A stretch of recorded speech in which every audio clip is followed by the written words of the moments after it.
Anytime? Yep.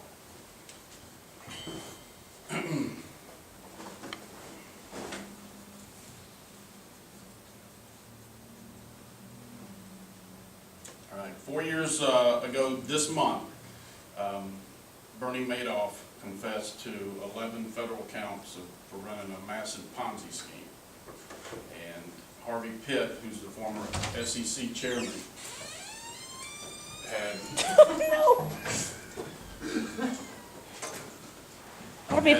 had estimated that he had scammed just shy of $17 billion out of investors. And this was a real famous case that probably most of you heard about. But all the Ponzi schemes aren't on that level.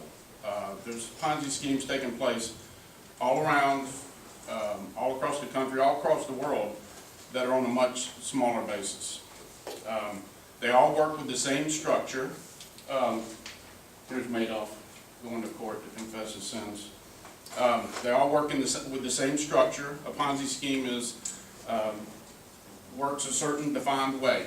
In fact, Merriam-Webster defines it as it's a swindle where investors are drawn in, and in order to pay those investors money or dividends, interest payments, you have to go out and recruit new investors. And that starts to build and construct this Ponzi scheme. And what helps recruit it is the people want to make money. They have greed built into us all, and a lot of them have an ignorance towards investing. They really don't care sometimes how they get their money, as long as you promise them they're going to make some money. They look at their account, they see it rising. I was scammed out of some money several years ago, quite a bit of money, and I have an interest in these type of scams that go on. So that's what drew me into this subject and why I think I can speak on it. And once we hear exactly how a Ponzi works, you should be able to describe how it works and maybe recognize it, but it's very hard to do. But you will definitely be able to describe how a Ponzi scheme works. And that works with attracting investors, offering them an outrageous return. Could be 20% on their money, something that's just a made-up figure, and they're going to get paid back. And the whole hopes is to pay these people, these clients, a little bit of money, but keep their initial investment. Now, to get this scheme going, the Ponzi operator, I'm going to call it the operator, has to have a reputation with their clients, or with the people, with their friends that they're going to get to go into the Ponzi scheme. This is the namesake of the Ponzi scheme, Charles Ponzi, who back in 1920 ran up about a $7 million Ponzi scheme, which is pretty high for 1920.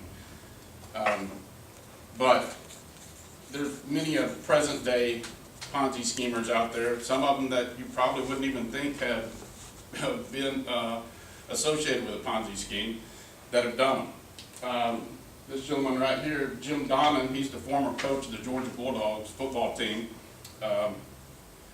Danielle Lee of Accounting Today wrote that he ran a Ponzi scheme with the help with a partner, and they scammed people out of almost $80 million. And these Ponzi schemes, they're not even investing the money. What they do is they just take the money, and sometimes they tell you how they're going to do it, and other times they just say, we'll make something up that they're going to do. But they don't do anything with the money at all. That's what makes it a unique type of scam, is they don't do anything with the money. They don't promise 20% return and put it into something that only makes 5%. They don't invest your money at all. They invest your money in their good time and going out and having a good time with it. But Jim Donnan here, he got $80 million with a partner, and what he did was he scammed his own. The majority of them were his own players that went on to play professional football. He got them to enlist into his Ponzi scheme and took their money. So I'm not quite sure of the outcome of what happened to him, but I know he was found guilty of this Ponzi scheme.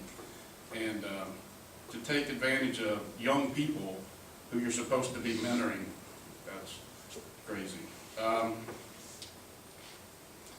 We also have a case of a gentleman in Palm Beach Gardens. His name was William Johnson. And he would just belong to a Kiwanis club, a local club. And he took the members of his club and he built them out of $500,000. And he did this for like 8 years. So you can see if people invest in this scam, you don't have to pay them back their money. You just keep paying them a little bit of money and they think they're making interest or dividends off of it. He kept it going for 8 years until finally he just couldn't keep it going and he disappeared. And David Hawkins, he's a former El Paso County Sheriff's deputy, and he decided that he was going to run a Ponzi scheme on his fellow law enforcement officers. Again, it's all around you, these examples. It could be people you know today, it could be somebody you're just an acquaintance with, but these things happen. So as you can see, it's not just Madoff at the top with billions of dollars. It's people, everyday life that are around town. Now, once the operator uses their reputation, has built up a reputation over time, then they can draw in their friends, people they know that have money, considerable amount of money, and they give them their pitch. I'll pay you this, you're going to get this return on your money, and go from there. And then those clients are going to turn over their money, and they're going to expect to get a little bit of money back. Maybe twice a year, maybe once a year, whatever the terms of that pitch are. Now, the construction of the pyramid, of the inverted pyramid, this is what a Ponzi scheme looks like. It starts at the very bottom, and at the very bottom is the operator, right down here. That's the only person that's going to make money out of this scheme. Nobody else is going to make any money. In the Madoff case, there were a few people that actually profited because they happened to cash out at the right time or whatnot. But the investigators went back and got all of those that made money and made them pay back because there were so many losers. So the only person that's going to make money out of this is the operator at the bottom. Everything above that are the investors that are pouring money in. And what happens is these people come in, they invest their money, the operator, we'll call it that stick figure over there, is going to pay off the initial investors down here at the bottom. This thing grows because as these new investors put in money and start getting paid, word spreads. They tell their friends. They take some of the money, they buy something. They flaunt that they've made a good decision and invested with this person, this operator. And then word of mouth spreads. And then once the word of mouth is going, then that attracts new investors and it starts to grow. So, but it all depends on how fast all that happens. But once it starts to grow, like a typical Ponzi scheme, it's going to fail inevitably. And that's really like the climax of the Ponzi scheme.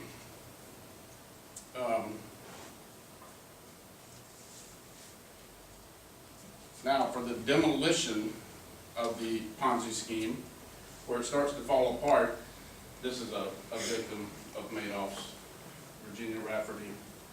She had all her money tied up. Now she has none, very little. Now with the demolition, what happens is that pyramid, you can't keep it going. You're looking for new investors, but you start to run out of them. And if you find enough of them, you may not find enough that can supply enough money to pay off the people that are underneath them.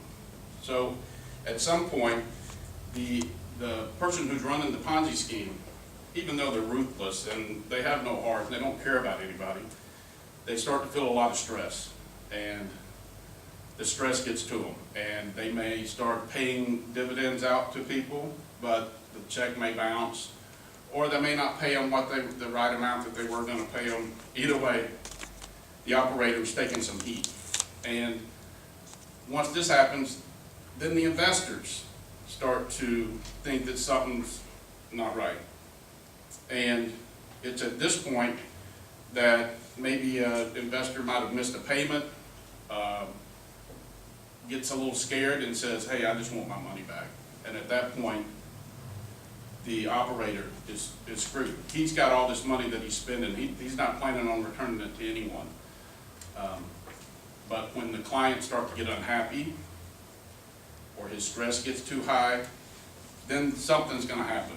The operator is either going to take what money he has left, and he's just going to disappear, and going to have to be hunted down, or the clients might go to the authorities, the FBI, the SEC, the Security and Exchange Commission, can come in if it's big enough and you're doing some trading, will come in and they will investigate and find out what went on.